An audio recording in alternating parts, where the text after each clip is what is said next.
થોડુંક તમે પોઝિટિવ રહ્યો ને તો પોઝિટિવ થાય. મારે 150 વીઘા છે, હું કે સહાય નથી લેતો ભાઈ. ધોરાજીથી ભાજપના ધારાસભ્ય મહેન્દ્ર પાડલિયા અત્યારે ખૂબ ચર્ચામાં છે. થોડા દિવસ અગાઉ તેમની એક ખેડૂત સાથે વાતચીતનો ઓડિયો કોલ વાયરલ થયો હતો, જેમાં ખેડૂત એ પાક નુકસાનીને લઈને ધારાસભ્યનો ઉજળો લઈ નાખે છે. ત્યારે હજુ થોડા દિવસની જ વાત છે ને ધારાસભ્ય સ્નેહ મિલન કાર્યક્રમ યોજે છે.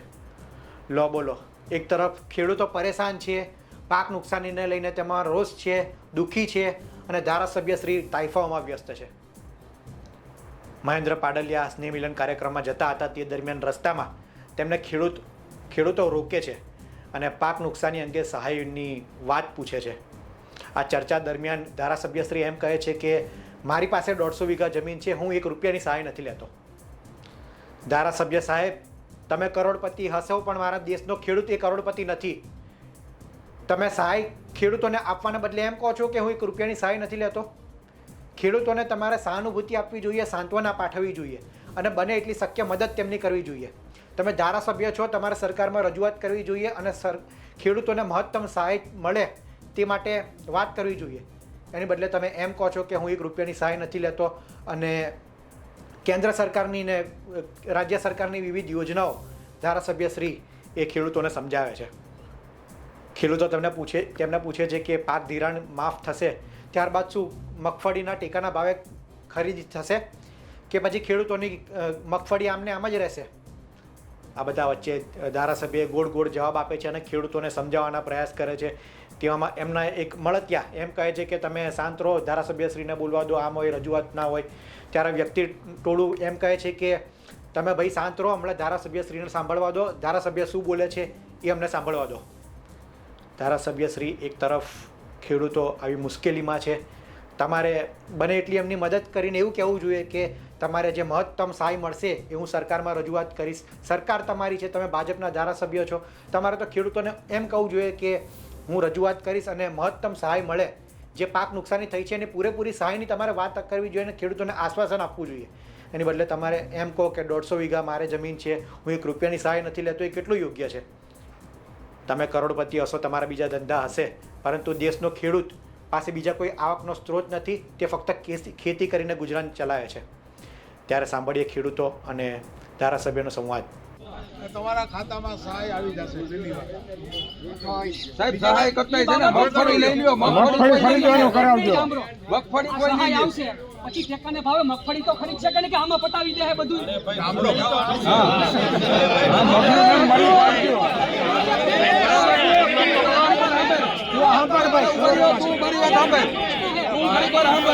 સાહેબને રજૂઆત કરવા આવ્યા છે, તમે છે ને ગામના છો, તમે ઘડીક વાર સાંભળો, સાહેબને અમારી પાસે સાંભળવું. હા બસ, ચાલો તું ઘડીક વાર શાંતિથી ઉભો રહે મારા ભાઈ. સાહેબ અમને કહે એમ સાંભળી. અમારી વાત આ મગફળીની ખરીદીની વાત ઠીક છે મેન. સાંભળો ભાઈ, સાંભળો તમે. આમાં મને ખબર છે ભાઈ, મારા ગામમાં કેટલાય છે, મારે કેટલાક મારા અગાવાળા છે. મગફળી નીકળી ગઈ, બધું પતી ગયું, ગોડાઉનમાં વહી ગઈ, એને લાભ આપવાની વાત. અમારા ગામમાં તમે હા ભલે તમે તમારે જો મગફળી ખરીદીની વાત છે ને, એ આ 1લી તારીખે શરૂ થવાની હતી ખરીદી, તમને ખબર છે. 1લી તારીખ વાળું સરકારે પેન્ડિંગ રાખી. હવે તમને બધાને ખબર હશે, આ નાફેડ ખરીદી કરે છે. નાફેડ એટલે કેન્દ્ર સરકાર. પૈસા MSP થી જે ખરીદી કરવાની છે એ જાય કેન્દ્ર સરકાર કરે છે. એ વિશે આખો કેન્દ્ર સરકારમાં વયો ગયો છે. અમે તમારી રજૂઆત કરશું કે આ બધી ખરીદી કરવાની છે, બરાબર? એ કઈ રજૂઆતની વાત આવે. આ સિવાય મને કોઈ એક ભાઈ બોલ્યા હતા, અંદર બોલ્યા હતા કે ભાઈ 2 હેક્ટરની જે સહાય આપવાની વાત હતી જૂની જ્યાં વર્ષ, એ 2 હેક્ટરમાંથી 4 હેક્ટર કે 5 હેક્ટર. ખબરો ભાઈ, ભાઈ મારે કરવાનું હોય તો હમણાં 100 હેક્ટર રજૂઆત કરજો. ભાઈ આ બધા આપણે જોવાનું હોય. થોડુંક તમે પોઝિટિવ રહ્યો ને તો પોઝિટિવ થાય. 150 વીઘા માંડવી પલરી ગઈ. તમારી જાણ ખાતર આ બધાને હું કહેવા માંગુ છું કે સૌથી પહેલા સરકાર છે ને ભાઈ, સરકાર છે ને સૌથી નાના ભાઈ જસમીતભાઈ સાંભળો, સૌથી પહેલી સરકારની યોજના એવી છે કે નાનો ખેડૂત, સીમાંત ખેડૂત, જે ગરીબ ખેડૂત છે એના પડખે રહેવાનું હોય. બરોબર છે તમારી વાત. મારે 150 વીઘા છે, હું કે સહાય નથી લેતો ભાઈ. તમારી અમારે નથી જોતી સહાય.